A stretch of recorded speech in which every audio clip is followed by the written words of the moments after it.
Well,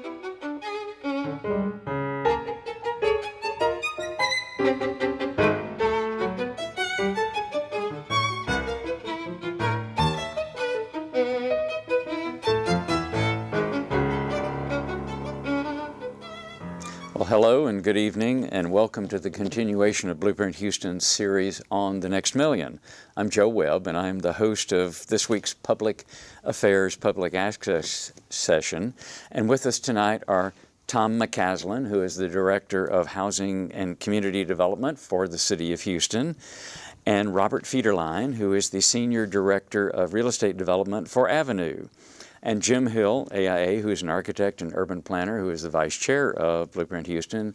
And I am an architect and urban planner also, and I'm the immediate past chair of Blueprint Houston.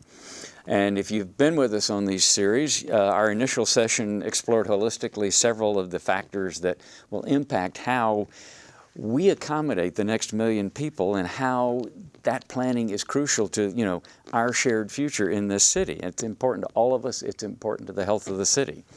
And that planning effort should, at a minimum, address the 5 most critical interrelated core strategies as addressed in Plan Houston. And tonight we will be addressing housing. It's the 4th in our series of the 5 that we start with. And we strive to provide an awareness of the need to take Plan Houston to the next levels of development, especially if we really strive to be a resilient city. And for those of you who may not have seen it, those core strategies, the first 3 we've already done. Growing responsibly, that's talking about growth and development. It's anticipating growth, planning for it, ensuring infrastructure and services are there to accommodate that growth. And when you're talking another million people, that's kind of serious. Connecting people and places. This is about mobility and accessibility. It's develop and maintain a comprehensive mobility plan. Thirdly, we talked about neighborhoods. Use localized planning to help neighborhoods improve and maintain their quality of life. The city should, and therefore also expand the Complete Communities project throughout the city. We've got 5 to start with, and we look forward to seeing that happening. Tonight, we're talking about housing. Develop and maintain a comprehensive housing policy to support access to quality, well-maintained, and attainable housing. Next month, we will be doing infrastructure. Accommodate growth and meet the community's changing needs, and this should obviously include flood mitigation and controls.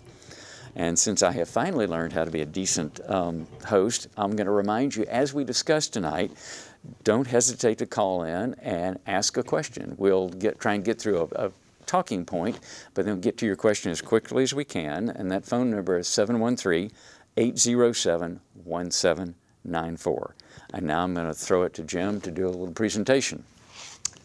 Thank you, Joe, and welcome to our guests. If you've been watching these in the past, we open up with about a 10-minute or so presentation to sort of set the context and the topic for this evening, which is housing. But this is part of our larger series called The Next Million. And if we could go to the next slide, what we mean by the next million is if we look at the growth projections over the next 25 to 30 years, for the city of Houston, we're currently at about 2.2 million, and we're projected to increase the population to well over 3 million. So that's the next million that we're referring to, just within the city limits. But if you look broader scope than that, Harris County within that same time frame is going to grow from a little over 4 million today to over 6 million. So that's 2 million people. And then the metropolitan area, the multi-county region, will go from over 6 million today to well over 10 million. So that's across the board about 50% growth over this time frame. So that's a huge challenge any way you want to slice it, and particularly when we talk about housing stock, housing supply, and affordability, you can begin to see how that could be a real challenge.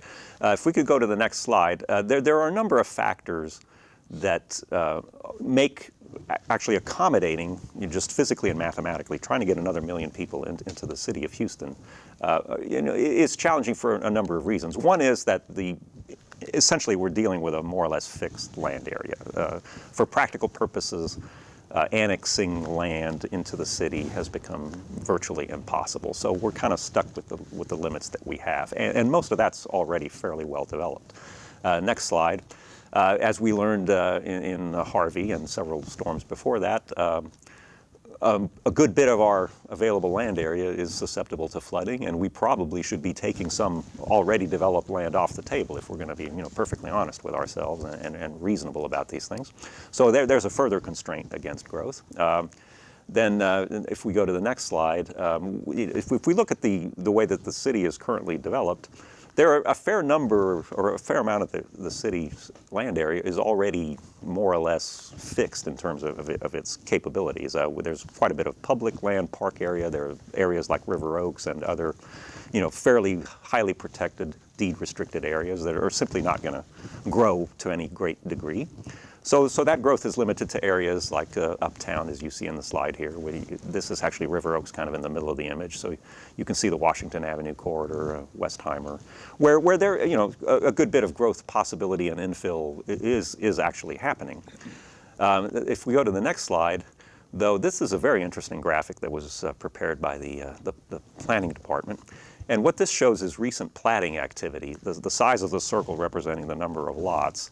And you can see that within the yellow area, within the actual city limits, that the dots are all fairly small, which represents a pretty small scale level of platting. And that's primarily things like a single family lot getting cut into 2 or 3 townhouse lots, that sort of thing.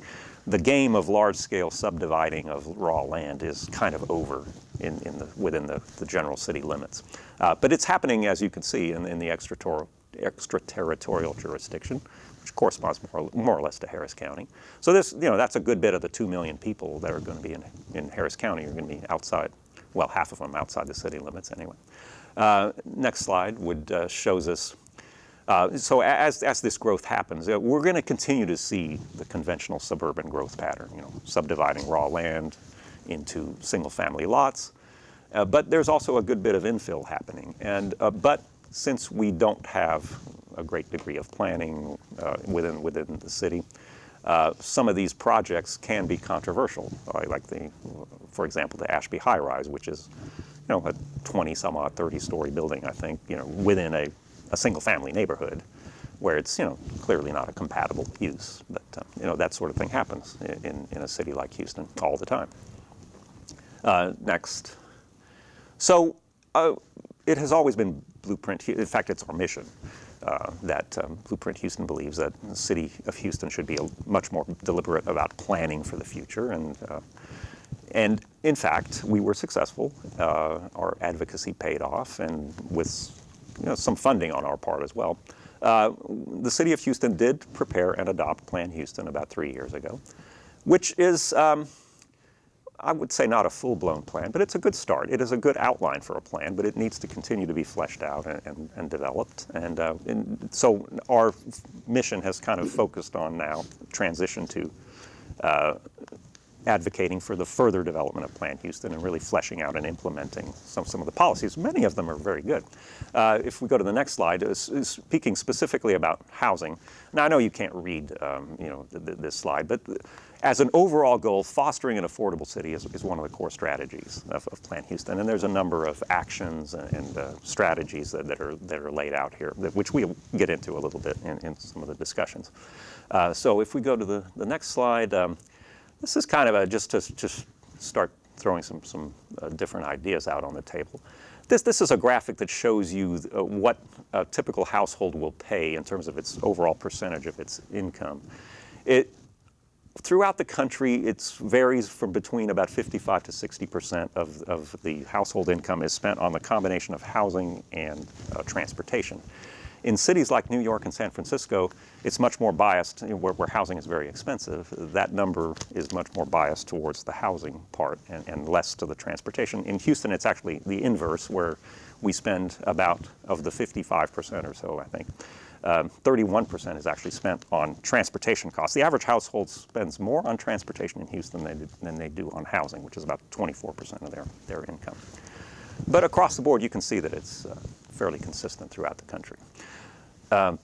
Next slide, then it's just, I think this is kind of the last slide here. This is just a little bit of a snapshot of the kind of redevelopment that we're seeing within the city. So trying to accommodate this next million people, This is kind of how we're doing it mostly in the city. There's the single-family homes, one of which you can see left over here, but surrounded now by larger and denser buildings. And of course, what's not shown here are the high-rise kind of development and the multifamily sorts of things that are beginning to happen as well.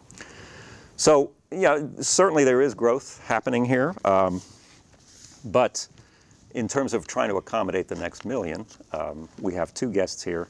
And again, tonight's topic is really about housing. And that's really a code word, isn't it? I mean, what we're talking about is affordable housing, or housing for the poor, or housing for those that cannot afford market rate housing, let's just put it that way. So maybe we can open up by each of you talking a little bit about kind of your organization, what your general efforts are in terms of providing various housing programs. So we'll start with Tom.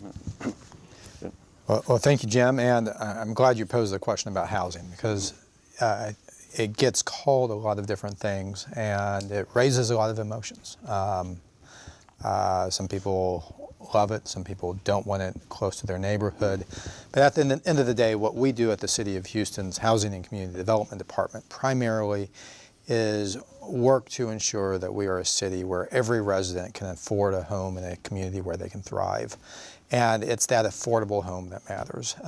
What we mean by affordable is, as you were saying, being able to spend 30% of your income or less on your home. If you're spending more than that, we consider you rent burdened. If you're spending more than 50% of your income on your home, we consider you severely rent burdened. So that's what we do, and it's there are two sides to that problem in terms of affordable homes. It's the purely economic side of spending too much on the place where you live, the rent being too high, the mortgage being too high. And then there's the condition of the home, which is spending money on a home that is in very poor condition, that's in a neighborhood with high crime or failing schools, or a home that's actually threatening your health and safety. And both of those are problems that we're trying to address at the City of Houston. Robert?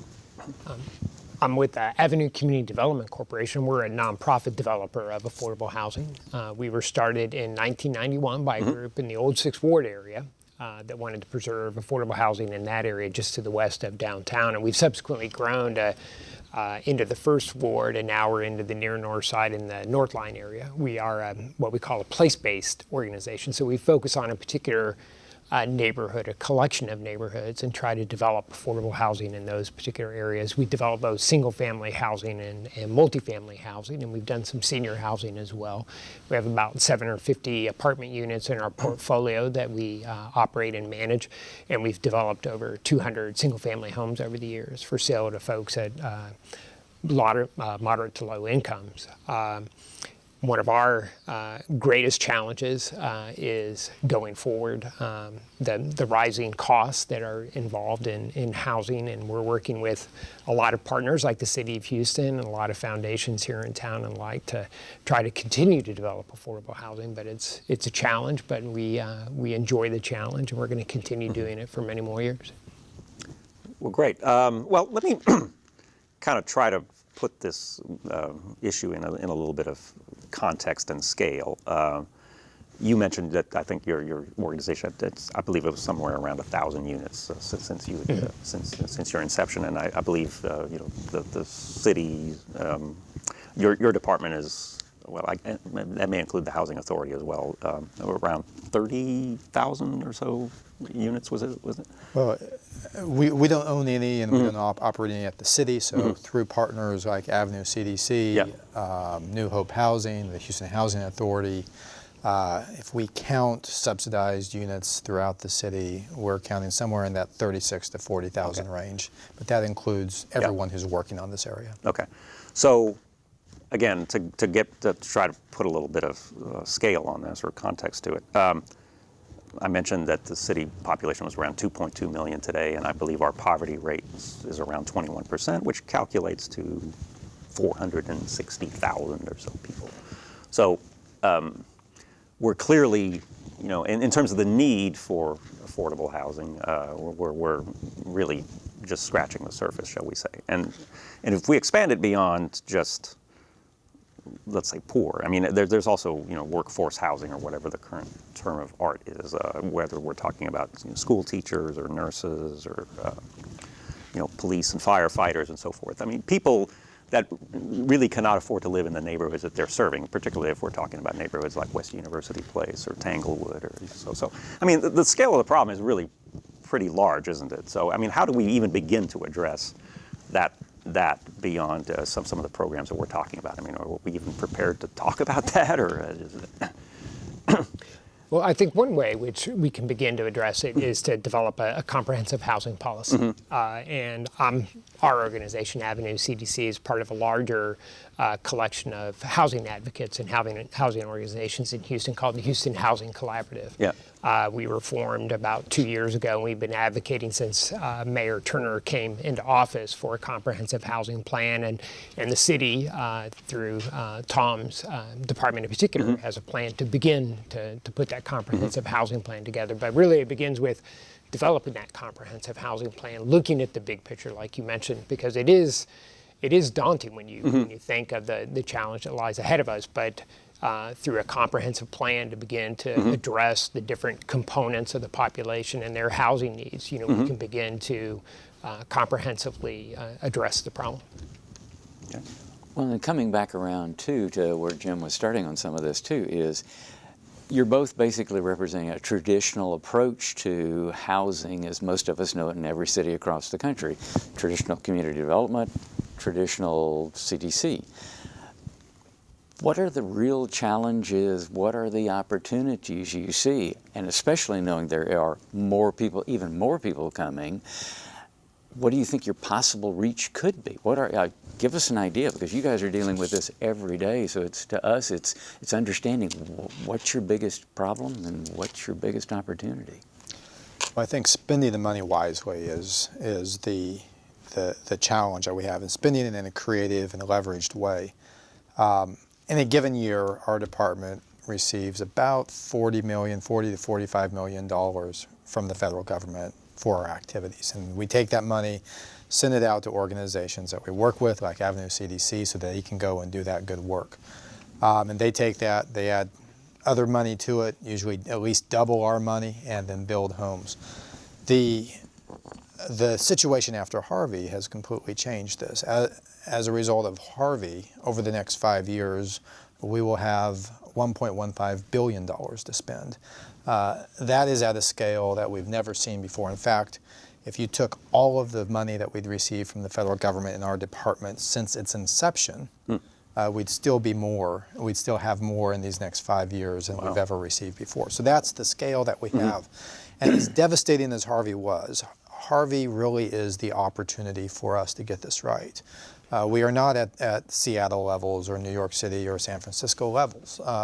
We are in a place where I think we can make a real difference here if we pull together, if we put that plan in place, if we put the policies in place. And it is some of it's going to be the traditional models, but some of it is looking for things that break out of the traditional models completely. Maybe issues that have nothing at all to do with spending and have to do with changes in policy. One of the examples I like to give is around auxiliary dwelling units. Right. Making them easier to put in people's backyards so that we get some of that densification without building up. Yeah. To use a less fancy term, I think sometimes they're called granny flats or garage apartments. But yeah, but it's a small unit that is, basically doubles the number of units on a lot. And yes. In many jurisdictions, they're illegal, right? But that's not the case here. But what can we do to facilitate that or to incentivize those? Well, we're looking at possibly proposing a pilot that would be geographically restricted, time restricted, but would lighten some of the restrictions on it. Possibly getting offering the suggestion of doing away with the additional parking that would be required to put it in there. Right. Lowering some of the fees through our department, maybe making it easier to get your hands on the designs that you could put in. Whatever the costs are to making it happen, do that. And then possibly even providing programs where people could come for low-cost loans to build them. But encouraging that kind of private activity. We know that if we're going to solve this problem, given the scale that you outlined, we can't do it alone. Yeah. We're going to have to engage the community. Interesting. That was, I hadn't even thought of it from that aspect, is Chapter 42, other ordinances start kicking in. People think we're not heavily regulated, but we are, so you're going to need some assistance from policy changes there to make that happen. And yeah, and Jim's right. In other cities, it is illegal to do that very thing. Now, how do you see the avenue coming in? Is that a methodology you guys might be able to approach, or is it? I mean, I know you do different things, but It's something we've thought a lot about. As a matter of fact, we have a development right now in the Northline area called Avenue Meadows. It's a small development. It's 10 new homes, but they're actually on lots that are 150 feet deep, which for those of you that aren't familiar with the typical lot's 50 by 100. So this is a very deep lot. We're trying to build an affordable home on that lot, and what we're doing is we're putting in just carports and no garages, but we've written the deed restrictions for the community such that they can build a garage and a garage apartment in the back and generate perhaps income or have another family member back there. So we're specifically addressing accessory dwelling units by allowing them in the deed restrictions when we set up the subdivision. So we're hoping that a lot of the homeowners that move in there take advantage of that and develop at a higher density. But on the larger picture of density, I noticed one of your slides, which I think is very telling, is the cost of housing plus transportation, and that's really the right way to look at it. You can't really separate the two. You can obviously move people further out into the farther parts of the city or into the county, into cheaper housing, but then they've got to drive to a job. When you move out, the density of public transportation goes down. So it's hard to serve those areas with public transportation. So you're almost obligated to have a car or two in the household, and then the housing costs go up. So it's hard to escape that. But one thing which comes to mind is density next to transportation. And of course, we've invested in light rail here in Houston, and we have a great need for housing that reaches our lower ends of the income spectrum, people that are considered extremely low income or very low income. And we believe one of the more efficient ways to provide that is through multifamily housing. It's hard to put somebody at 60% of the area median income into a single family home. Really providing them with a healthy, safe, multifamily rental unit is probably optimum for them.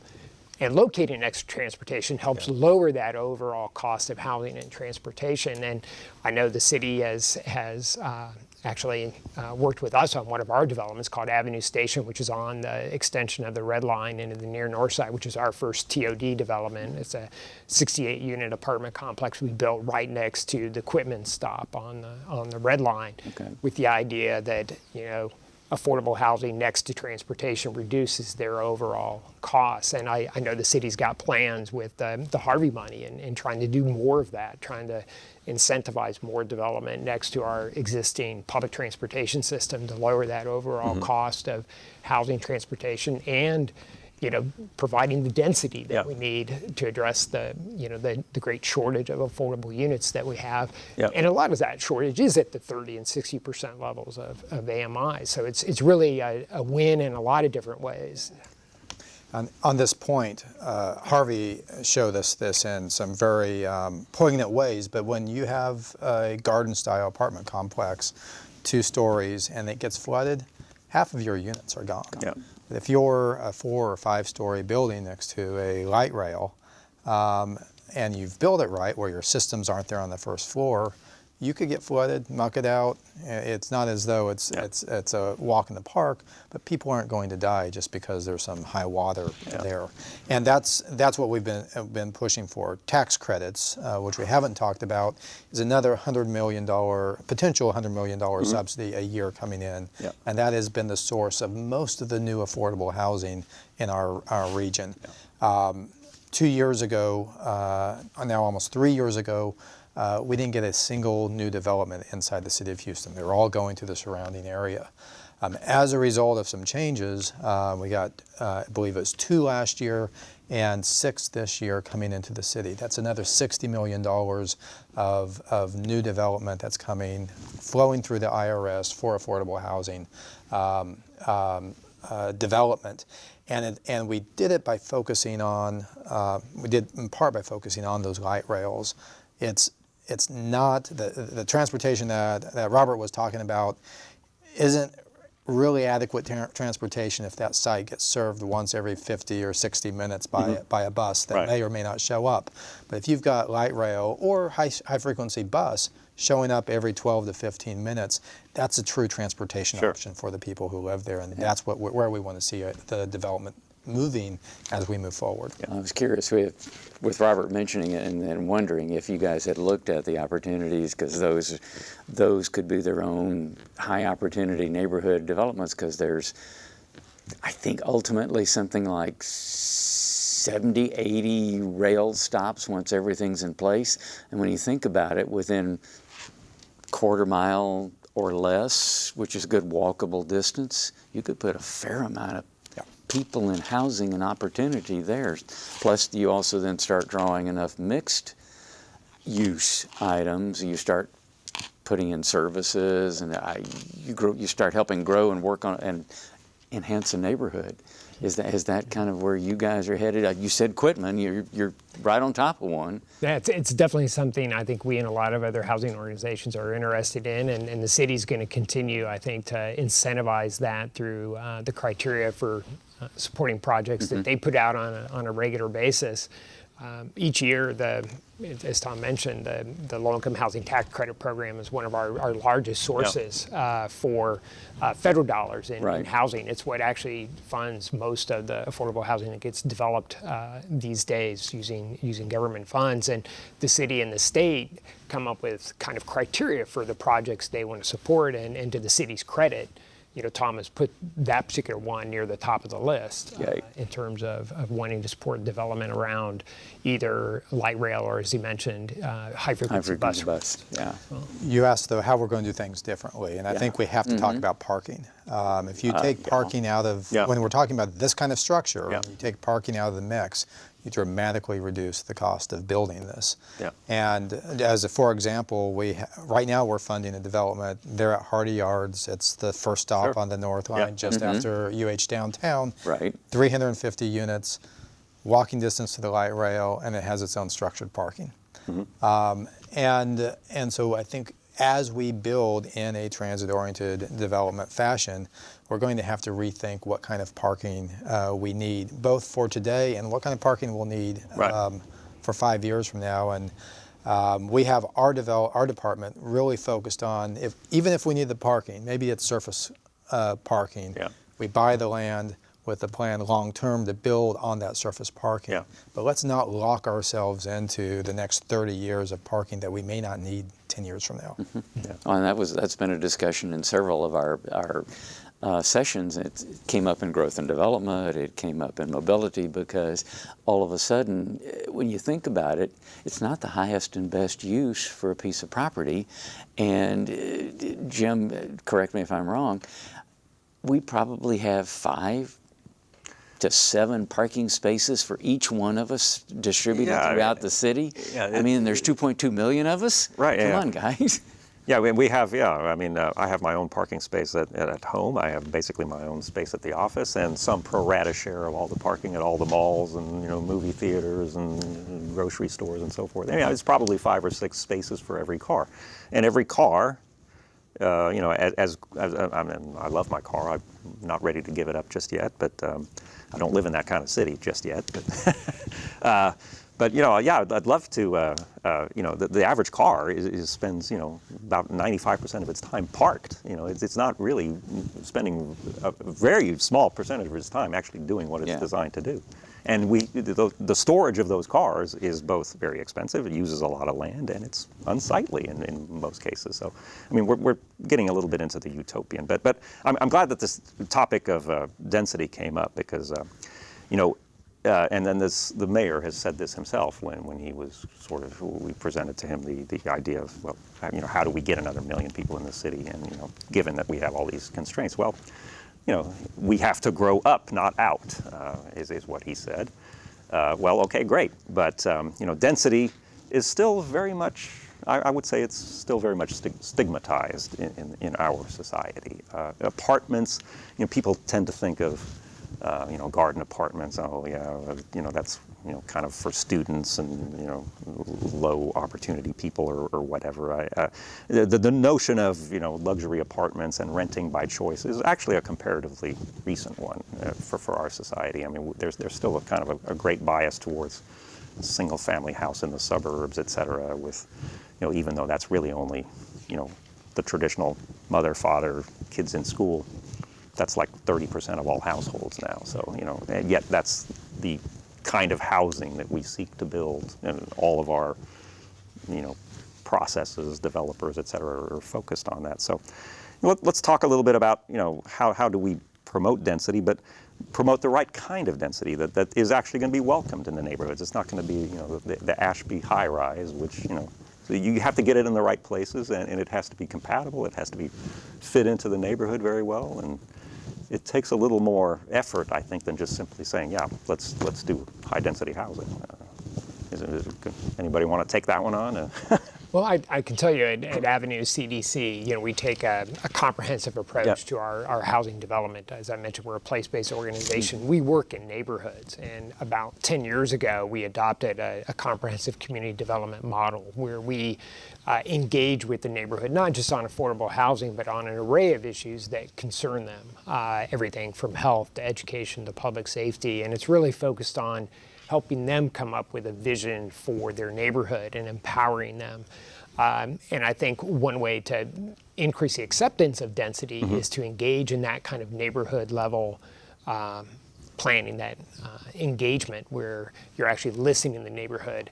And I think by doing that, you can find where they can accept density and where they'd rather not see density go. And if you really have your pulse on the neighborhood and understand the neighborhood and they're empowered to provide input, I think they can help direct us to where we can do that kind of development. We've been successful doing that in the near North Side area. As I mentioned, we have Avenue Station, which is right there on North Main, right next to the rail. But we've done lower density single family development off the main commercial corridors where they want the single family development. So I think it takes that kind of listening to the neighborhoods and that kind of engagement with the neighborhoods to find out where's the right place to direct the density and then where not to do density. Dare I say it takes planning? It takes planning. Well, and you also made the statement that you're kind of a place-based. Is that how you guys make the decision as to where you want to explore making a change in the city? Is it you find an area that you think has that kind of possibility, that nugget of hope, and everything else, basic part of a neighborhood, some of the infrastructure, access to transit, all is that, because to me, for you as a nonprofit, making that decision, those are huge decisions which encompass lots of money and hope that it works. It does. And as a matter of fact, we have just moved from the near North Side area, which is, if you know Houston, it's I-10 to 610, 45 to 59, just north of downtown. We've moved north of that now into the Northline area, north of 610, but it was a decision we didn't take lightly. A lot of planning went into where to go to next. One of the truisms, I think, about working with neighborhoods is neighborhoods are at different stages in kind of their evolution. And certain neighborhoods are kind of ripe for moving in and doing active community development. Other neighborhoods, you may have to do a little bit of groundwork to get them to that point where they're ready to engage in comprehensive community development. But we felt like the Northline area was one where it was ripe for that kind of engagement. And about 2 years ago, we started doing comprehensive community development planning with some help from Wells Fargo and some others, Episcopal Health. We've developed a plan with the neighborhood for how they want to go in terms of housing, in terms of education, in terms of health. Right. And we're just now starting to put that housing on the ground, but it's been after listening to the neighborhood and engaging the neighborhood that we now have a housing plan for that particular area, and then we're beginning to do our development work. The city's similarly, one of the great things Mayor Turner has trumpeted is his complete communities, which is a very similar philosophy of developing all those aspects of a community, looking at them comprehensively in a big fashion. And a lot of the city's housing programs have favored and directed housing now going into those particular areas. And I think we're going to see that over the next couple of years really have an impact on the communities that have been selected for the pilot program for complete communities. I was going to ask, conversely, this also brings up the ability of you to assist them, because I'm sure, since you are in essence a funder, Right. It's an investment strategy. It's dollars and cents from the city and doing it wisely. And so, I gather you have some processes in-house that allow you to help and supplement. It's a competitive process, but we are looking for these kind of strong local partners who aren't primarily motivated by the profit motive, whose goal is to keep these homes affordable for the very long run, not just for a 15 or 20-year period. And Avenue is exactly that kind of partner. On the density side, sometimes people get confused when they hear affordable homes and density. We are very pro densification in the right locations, and I think you can have the high-rise form of density, but also even in the single-family developments with these accessory units and granny flats, as you called them, increasing density there. But what we don't want is the density of poverty. We've tried that before. That's what the public housing developments were, where it's 100% people below the poverty line, and that hasn't worked well for us. And so what we've done for some time is really diversify the affordable households in a development, but had very few market rate units in that development. We're talking now to some of the for-profit developers asking, if you're going in with a for-profit market rate development, what would it take for us to take 20, 30, 40% of your units down and then have true income diversity in that as well? One that solves the question of where we're placing them. Right, because if they believe in the location enough to build and put their dollars at risk, we could probably put our dollars at risk as well. We still have to be careful, but we can do that. And it really gives us an opportunity to look at subsidies that go beyond our traditional subsidies. You were asking where some of the money comes from. As we develop, especially as long as we have a revenue cap in place in the city, some type of tax rebate, tax reduction, or tax exemption that helps pay for those additional affordable units is something that we could consider here and do it in a way that I think is reasonable. We don't have that inclusionary zoning that other cities get that disperses it throughout, but we do have some tools in the toolbox that we've never used before, and I think it's time for us to begin to use them. Wouldn't a typical economist tell you that inclusionary zoning, as it is implemented in most cities, actually raises the cost of the market rate units by some amount? I mean, to the extent, I guess, that subsidy isn't available to make up the difference. It's someone's going to pay for that at the end of the day, and whether it's the taxpayers or the people who are renting, the cost for development, the cost for land doesn't go away. Right. And part of the question we have to ask, if we want to be a place where folks in our community can afford safe places to live, is who's going to pay for that. Right. And that's the policy discussion we need to have. And I say that because this is not rocket science. Right. If we want to be a place where everyone in our city has an affordable place to live, we can do that. It will take some time, it will take some effort, it will take money, it will take political will, but we can become that city. But that's the path ahead for us if we decide that's the kind of city we want to be. Yeah, that's a great point, but I'd like to maybe use that as a springboard to maybe even broadening this topic even more.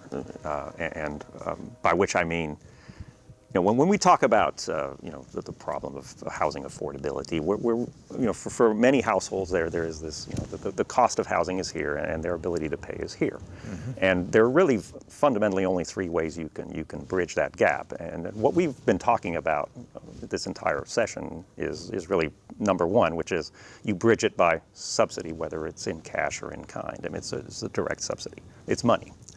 But the other two ways of doing it is you somehow bring the cost of housing down, and I don't mean by subsidy, I mean by actually somehow technologically, maybe it's that, or maybe it's smaller units, maybe it's with less parking, or maybe we come up with some miraculous 3D printer technology that manufactures units at a much lower price.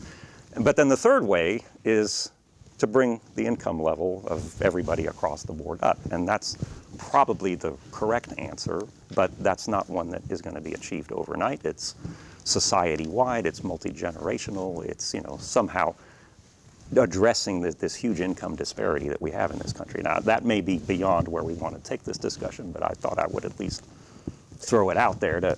I think it's a fair point. What we really have, we have a housing cost issue, a housing cost, I wouldn't call it crisis, but a housing cost issue in the Houston area. But what we really have is we have an income issue. Yeah, exactly. And it's really the story of two diverging curves. Yeah. You look at median income over the last several years, it's been very flat. But if you look at the cost of housing, it's gone up tremendously. Right. As a matter of fact, we've just done some recent research at Avenue. The median home price has gone from roughly around $160,000 back in 2010 to about $220,000 now, a significant jump. Incomes have not kept up with that. So as the curves have diverged, the problem has gotten more acute and more acute. And that's what's happened in Austin, where I think now the median home price is almost $300,000. And of course, in California, the numbers get bigger and bigger, but incomes have not risen nearly as much. Matter of fact, some recent research we were looking at from the Real Estate Center at Texas A&M, land costs, which is one of our biggest inputs, have gone from 5% of a home's price to 20% of a home's price in about a 5-year period. That's since a huge 2012. Jump. Tremendous jump. Yeah. And the incomes don't jump like that. Right. And housing affordability has continued to move out and out and out. And I think one thing we've begun to do as a city, and it's been not just the city, but it's been advocates and nonprofits, is trying to open to new models of ownership and new models of financing. And one that the city has recently adopted, and it's one that's starting to appear in other parts of the country as well, are what are called community land trusts, where you take land out of the equation. The land is owned by a trust in perpetuity, and then the owner actually buys the home that sits on the land. They then have a lease for the land, but you've taken the land out of the equation, and that dramatically improves affordability just right off the bat. Right off the bat, yeah. And then you typically have an arrangement where you share in the equity in the growth of the home's value over time. You put a cap on that so it doesn't rise appreciably. That also helps with the tax issues involved as well. But the homeowner does enjoy some appreciation over time, and it's shared with the land trust. But by taking land out of the equation, you immediately improve affordability. And Tom and his team have created the first land trust in Houston, and hopefully we'll have others develop here. Doesn't necessarily have to be created by the city. Others can create them and the like. But it's that kind of new thinking that I think is going to be required in part to meet the challenge of affordability. Is these new models of how do you own your home, how do you finance it, and then new products. You guys mentioned, actually trying to reduce the cost of the home. That's another challenge that's before us. Is it more modular design? Is it smaller homes? Try to get the construction costs down, regulation, parking, all these things, that factor into it. Well, the intriguing thing about some of the new techniques is if you do the modular approach, you also could actually build it in a neighborhood or somewhere within the city and move it, because then you also can create a job base on top of it. You've also decreased your site construction time, because you're moving some level of completed module in place, and yeah, it's got to have some, but has anybody really started looking at that, both city and nonprofit? I can tell you we have. Okay. We're in the midst right now of looking at both modular development and mobile home parks. We think they're models for mobile home park development. There are possibly... Now, talk about stigma. yeah, exactly. That's one of the challenges. But I think if properly developed and properly managed, and we actually are looking at a model, it's called resident-owned communities, where it's actually owned by the people that live in the community, operated similar to an HOA, but it helps them develop kind of skills as well in terms of civic engagement and management and the like. But there are some very difficult city ordinances for development of a mobile home park because of the stigma associated with mobile home parks. Years ago, the city made it economically infeasible to develop mobile home parks in the city. They've all moved out into the county. Where the county doesn't have ordinance making ability, and they're able to economically develop them. But, it's something I think we need to at least have the discussion on. Is there a new model that we need to look at? Is it modular homes? Is it mobile homes? Things like that. But those affordable homes are out there somewhere, right? Because, even though we're only addressing a tiny percentage of the need with these various programs that we're talking about, there aren't hundreds of thousands of homeless people in this city. So the market is providing affordable housing in some fashion. Maybe, and it may not be in the best condition, it may not be new, but it's out there, right? It is out there, but I think that goes back to how much are people paying, as well as the condition. So these are slightly dated numbers, but 49% of Houston renters are either moderately or severely rent burdened. It means they're paying, if they're moderately, they're paying more than 30%. If they're severely, paying more than 50%. 24% of renters are paying more than that 50%, severely rent burdened. Wow. If you look at the people in the lowest quartile, so the bottom 25%, 76% of our metro area renters are paying more than 50% on their rent. Whoa. And so those are the numbers that are shown on the other side. So yes, they're out there. But this is really, this is not a path for upward mobility. Right. They are working. They have jobs. This notion that affordable homes, affordable housing is for lazy people who sit at home and watch television is the furthest thing from the truth that I think Robert and I see on a daily basis, which makes your comment very poignant about the 3 ways to solve the affordable housing crisis. The fastest and easiest way to address the affordable housing crisis is to solve the livable wage crisis. And while that is outside of my purview, it is worth pausing and thinking about. And when businesses come through, one of the things I like to ask is whether or not their janitors are making a livable wage. Because if they really want to do something about this problem, that's a perfect place to start. That's where you do it. I mean, because we're paying for this one way or another. We are. We are. Yeah, definitely. If you could change something right now, what would it be? What would give you the quickest, most unbelievable impact on housing in this city? And I know it's probably not feasible, but what concept could really make an immediate impact? Is it tiny homes? Is it modular? Is it the fact that you could subsidize existing multifamily? Which of those provides probably the biggest and the fastest impact? There's no single tool that I could point to that says we're going to solve a problem there. And it's the complications with the funding that we have is that it comes with all those, all the red tape that any federal funds attach to. I do think, though, that it is the one thing I would ask, and it's exactly what you're doing here, is a better education about what affordable homes mean and who needs them. Yeah. And that's the campaign that we've been doing for the last year and a half from the department, is a Say Yes campaign. Say yes to affordable homes for all incomes in all neighborhoods. And then featuring a first-year firefighter, featuring a teacher, featuring a veteran. Yeah. Featuring the barista who serves you coffee. These are the people. Yeah. These are the faces of the people who need affordable homes. That kind of education and that kind of acceptance in the city, that would be the one thing I'd ask for that would make my job a lot easier. Yeah. Yeah. Well, and also we've bounced into this several times. We keep talking about density. The thing that I always hope people remember, density does not mean overcrowding. Right.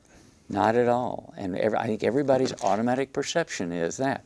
So the density is just, we've got a fair amount of units, places in a place, but it doesn't mean it's overcrowded. And that's another concept. And Joe, one thing I would add as well is density is taking advantage of investments we've already made. Yes. We've already paid for the infrastructure that we develop on. Yes. We've paid for the roads, we've paid for the light rail, we've paid for the water and the sewer and the storm. Building more units on those is very easy to do from an infrastructure perspective.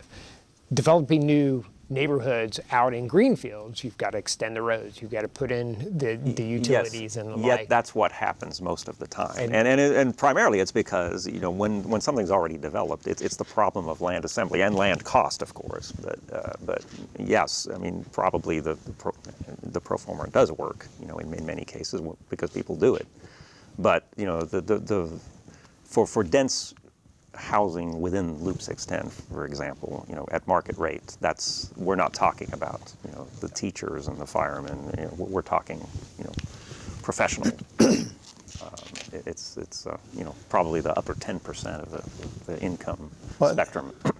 And that's a fair point. And I think some people do think of density. They think of the 500 unit garden apartment complex, which is not what we're talking about. We are sitting next door, right across the street from where we're sitting, is a 175 unit, one building sitting right next to a light rail stop with a single entry, extremely safe perimeter, all affordable housing.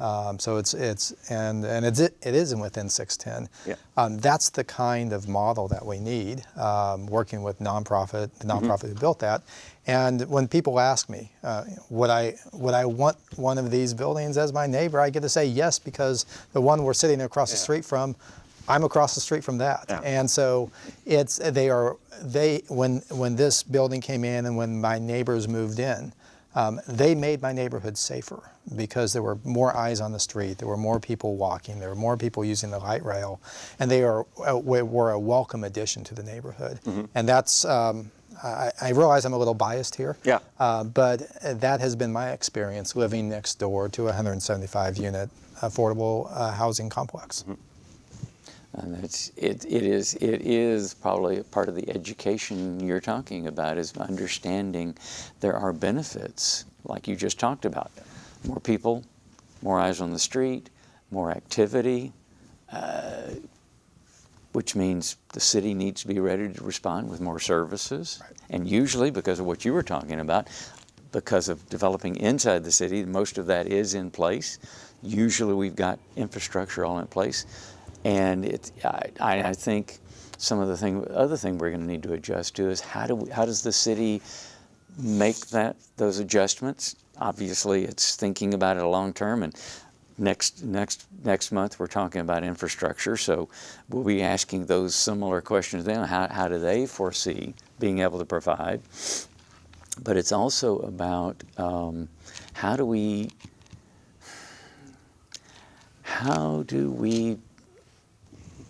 incentivize making other for-profit entities coming in and doing the same thing. Because all of a sudden, I mean, what I'm thinking about is this neighborhood I know doesn't have much in the way of grocery stores close at hand, but what you just talked about, putting 175 units in place, all of a sudden you've got a bunch of rooftops that helps justify getting rid of a food desert. Right. So there's lots of other things that start making that initial decision where you put that, where you fund it, all of a sudden lets a neighborhood start to mushroom and grow and bloom. So we're having this conversation with the downtown businesses who are looking for 30,000 new apartment units. I believe it's 2 or 3 miles within downtown. They're wanting 10% of those to be affordable. If you look at what it costs their employees to drive and park downtown versus what it would cost for their apartment if they just could hop on the light rail and get downtown to their job, there's some real cost savings there. And one of the things that we're asking is who are the entities that we're saving those kind of costs for that we could go and seek as partners. This is that creative approach that Robert was talking about and the city's wanting to lean in on. Yeah. Well, nicely, it's because I think the city has the flexibility to do those kinds of things, and I also think that we're going to see not just Houston, but more and more cities start to realize that they probably have a responsibility to do it, and it's to their benefit. It's about economic development. It's about making sure we're here for the next 150, 250 years. Right. We're getting kind of close to winding this up. So is there, especially the two of you, is there some things you'd like to give us some good, solid parting words of wisdom? One thing I'll mention, and Tom alluded to it earlier, but I'd like to just kind of put our spin on it from a nonprofit perspective. The money that's going to be coming to the area for Harvey recovery really is transformative money. When you're talking about $1 billion in housing money and close to $1 billion in infrastructure and mitigation money, that is really game-changing money for the city of Houston, and can really set the direction for this city, if done smartly, for generations. It really is transformative, and we're very much at the beginning of that process. The city just went through its action plan development, and that's a very general plan. It's got to now develop projects and the like. But I'd encourage everybody to stay informed about that and get involved in that, because it really is going to transform, I think, the city for generations to come. Oh, yeah. Tom? I completely agree. $1 billion is a lot of money. It's not nearly enough to solve this problem, and one of the things we'll be doing, and we are on the cusp of, is rolling out the data to justify why we need 3 times that amount from the federal government. Right. We are, given the storm that we were hit with, we have not received our fair share as compared to the Sandy storm, the Katrina storm, and other storms. So we'll continue to push on that. This is transformative. The last thing I would say is, for the millennials who are out there, sometimes they're not engaged. Sometimes they wait until they buy that home before they really dig into that community engagement process. Affordable homes, affordable housing is front and center of their future, and so many of them at comparable points in their life have not been able to afford a home, are doubled up, certainly have not been able to afford a mortgage. And if we can't solve this problem, it's going to be a very different life trajectory for them than it was for their parents. And it's incumbent upon them to be engaged in this process, because it's their future we're talking about. Well, and once again, thank everybody for being with us tonight. Thanks to you and Tom and Robert for a great bit of conversation. Next month, we'll be here on the second Thursday again, and we'll be talking about infrastructure. Thank you again for joining us. We look forward to hopefully you being back with us again. And again, thank you both for a really good conversation tonight. Absolutely. Thanks. Thank you, Joe. Thank you.